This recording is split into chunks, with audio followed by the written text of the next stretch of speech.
From our studios in Olympia, Washington, TCTV presents South Sound Seniors, news and views featuring the people, places, and events that impact our growing senior community here in the South Sound region. Our program is presented as a community service to inform and involve you and yours in the lives of older adults. Your host for South Sound Seniors is the Executive Director of Senior Services for South Sound, Eileen Mackenzie Sullivan.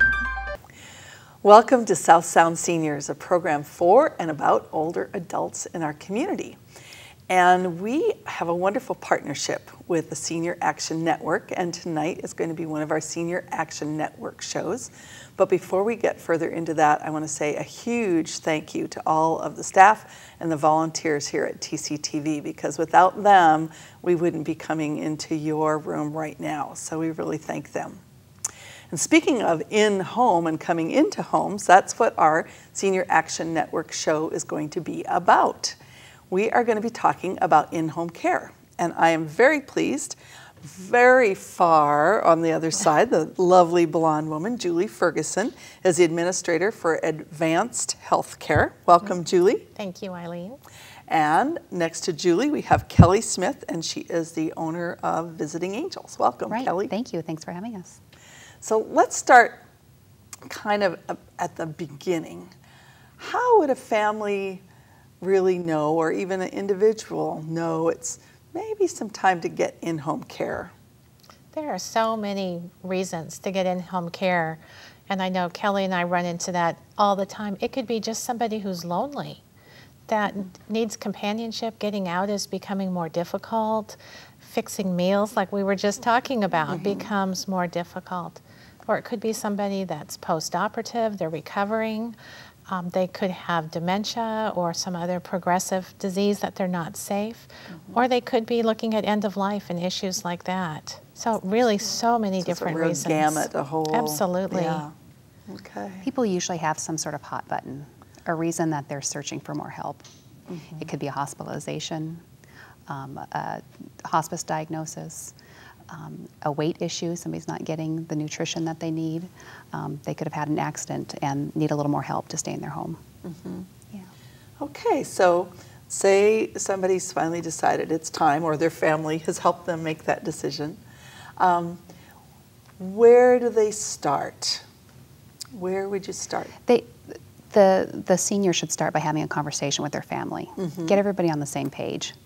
They should identify what their resources are, what they need help with, how much help they need, and what can they afford. Will they be using long-term care insurance to pay for their care? Will they be using savings and paying privately? So they need to kind of figure out what their game plan is going to be. And are they going to look for help from a home care agency to provide all of the care, or are they going to look for an agency to sort of supplement what family's going to help with? So they need to know what they're working with. Right. And the person needing the help should have that conversation with their family members helping them. Okay, and then I know, I mean, you two ladies are both with home care agencies, and there's a number of home care agencies, many of whom are members of Senior Action Network. How does somebody kind of navigate and figure out what's the best? You know, that's a great question, and one that we run into all the time, because there are lots of options, which is a good thing. That means there's lots of options for the consumer to find the right match for them. You should know that all the agencies that are licensed are surveyed and supervised by Department of Health. So there is a process going through that makes people feel safe to know that there is some regulation there. There's actually quite a lot of background checks and things. So they would want to look for a licensed agency. And then they should just really call around and kind of find out what that agency means. There's home health licensure, there's home care licensure, and there's Medicare certified, which is really different than what we do. We do what Medicare does not pay for is what Medicare calls custodial care. But custodial care ranges from the things we've talked about, companionship, to actually bedside care. And different agencies specialize in different things. You know, some are really great with chores and companionship. Others are really great for transportation. And others are really great at more medical bedside kind of care things. So the best way to do it is to make lots of phone calls and have lots of questions and write the answers down. I almost need a chart to kind of really keep them all do. straight. Who I talked to at Visiting Angels. And Sure. Yeah, Right. And that's what a lot of people do. right. Yeah. Are there any, I kind of think of the Area Agency on Aging. I know people can probably get the list, the yellow pages. Where else would somebody turn to? A lot of people turn to the internet. Uh-huh. It's easy to find information there. You can Google the company you're looking for, or Google home care in Olympia or Thurston County, and attach a geographic location to it, and it'll bring up your choices in that area, and then you can start making some phone calls and talking to those people and seeing who you connect with, seeing if they do what meets your needs. Because really, you're starting a relationship with that agency. It's not just about the individual care provider that comes to the home. It's about who's managing them and who will provide backup if that caregiver were sick or unable to be there anymore. Right. So how do you then, as an agency, go about kind of assessing the needs of Right. the person you're going to be caring for and deciding who to send in to work with that person? We start with a home visit. We want to know as much about this person as we can. What are their needs? What are their expectations? Do they require some heavy physical transferring and lifting? We want to make sure that we know what their needs are so that we can put the most appropriate caregiver on that case. And if the client is needing a lot of care, if they're needing care 24 hours a day, 7 days a week, that can take several caregivers to cover that amount of time. So it's really a team effort, and we want to make sure that we assemble the right team that can meet that person's needs. If it's just companionship care, somebody to take you out to lunch and maybe do some shopping and errands, maybe you want to have a conversation and a companion that keeps you from feeling a little bit lonely. We want to make sure that we put the right person in there for that. Right. I would agree that finding that right match is so important, and we really look to families and to the person we're caring for as to help us find that right match, and we all want to hear back. The worst thing that happens is if somebody is unhappy and they don't tell us, because we all take pride in hiring excellent people. They go through background checks and criminal investigation and fingerprinting, and we all provide supervision. So we all know we're confident we have the right to match the clients that we serve.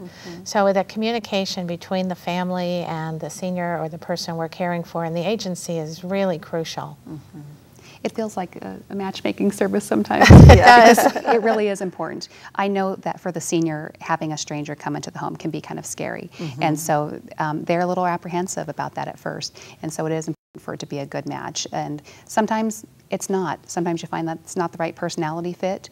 And we want the client to know that the relationship is with us, with Visiting Angels, and we will manage that case, and we will put somebody different in there if the first person is not the perfect So fit. you're kind of upfront about that as Sure. you're explaining your Right. And they don't program. have to worry that hurting that person's feelings if it's not the right fit. Sometimes it happens. You don't always marry the first person you go on a date with. That's right. And one of the things Kelly mentioned was the supervision that agencies provide. And I think that can't ever be diminished. That's so crucial. Because some people are successful finding caregivers off Craigslist or all sorts of other ways. And Right. sometimes that works real well. But if there's a change or a problem, there's no one to go to. Right. So we all have, you're required as a licensed agency to have supervision, to have the supervisor go to the home, write the care plan, which is like a set of rules or instructions for the caregiver to follow, so the client doesn't have to re-explain each time. I keep this over here, and I keep the blankets over there, and I like the heat set at 70, and the cat box needs to be cleaned on Tuesdays. It's, those are really the kinds of things that we have on our care plans. Right.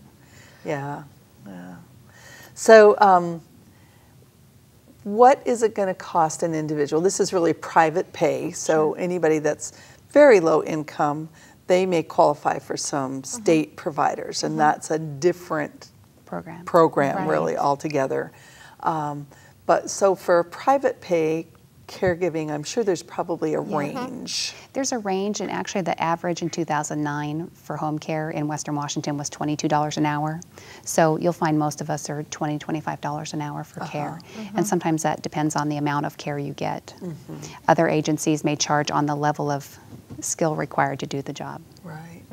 Yeah, each agency has a little different method of how they are going to charge. Most agencies have a minimum agreement where you have to have 2 or 3 or 4 hours as a minimum. Some agencies require that you prepay, others do not. Some charge for an assessment, and some do not. There's just, lots of different ways different agencies do it. So that would be a good thing to put on the list when you're calling around. What do you charge? How do I pay? Can I pay by Visa or MasterCard? And then a lot of people say, does my insurance cover it? And that's a real interesting question, because as we mentioned earlier, Medicare does not cover custodial Probably type of care. comes as a shock to a lot of people when they first. They're pretty disappointed when they find out. They really are, and they'll just say, well, how about Part B? No, unfortunately, it doesn't cover this type of home care. But like Kelly mentioned, long-term care insurance often does cover some or all of the home care, depending on the policy, depending on things called an elimination period, which is often eye-opening to this person. And I know you did another show on long-term care insurance, but I just want to reiterate that people, when they're having that conversation with their family about what their expectation is for care, they should also revisit that long-term care policy and find out what exactly it covers. And then when you're checking around with the agencies, find out what role they play in that. Do they help you with the billing, and how much care you can get based on the policy that they have. And then if you need more than that, what you'll end up paying out of pocket for the additional care. Well, speaking of, finances and paying for the care, I imagine sometimes families want a certain level of care but can't afford it. So then they have to figure out, maybe the family has to get a little more involved, and there's a combination of paid caregiver and family. Do you help families kind of negotiate that and figure out what's going to be most successful for that person that needs the care? And I think all the agencies do that. Like for my agency, we have RNs do assessments because we're home health licensed. Many have a supervisor who's very qualified to do an assessment.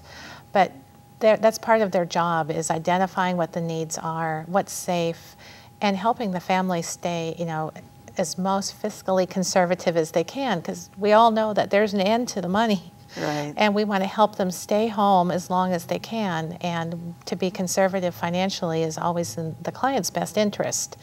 And oftentimes there is family and they do want to help, but they're just not sure how or when or how they can do it and what's the best way. So we're like a resource clearinghouse. Right. And we routinely work in homes where there's a family member giving some of the care, and we supplement that. If the spouse is doing most of the care during the day, but you have somebody that's not sleeping at night, maybe wandering or needing to be redirected back to bed, we could provide the nighttime caregiver that's awake and alert at night, so the other person can get their rest and not have to worry about the other one wandering around and getting hurt or falling in the middle of the night. So what kind of training do your caregivers receive before they go into a home? I imagine families are interested in that. Sure. Right. The laws say the caregiver has to be oriented to the client. And so we're required to do that. Department of Health comes out and checks to make sure we're doing it that way. So what we have to do is make sure they have the skills. So the supervisor one-on-one goes over that client's care plan with that caregiver. So if it's a client that needs housekeeping and meal preparation, the supervisor is going to assure that person has that experience and that training. If they need bedbound care and assistance with mobility, the same thing. So it could be quite a few hours of learning how to use a Hoyer lift and transfers and practicing, or it could be a homemaker who is really a wonderful cook and they need just a short amount of time. So it varies. And that's why we start by doing that initial assessment in the home to find out what their needs are. And it's a comfort to the clients we take care of and their families that we're then there to orient our caregiver and show them around the house and go over that plan so that the caregiver knows what's going to be expected of them when they're working in the home. Well, you mentioned hospice care, and how does an in-home care provider kind of dovetail or work with hospice? Well, we're not hospice. We're not licensed as a hospice agency, but we really do work in conjunction with hospice a lot to do end-of-life care and sort of supplement the care that somebody may get from hospice. If somebody is on hospice, bedbound, and needs extra help with toileting and med reminders and bathing, we come in and do that and really give as much care as somebody needs. And we really find that the need for care ramps up towards the end of life. You may need 24-hour care if the person needs to be rotated in bed. And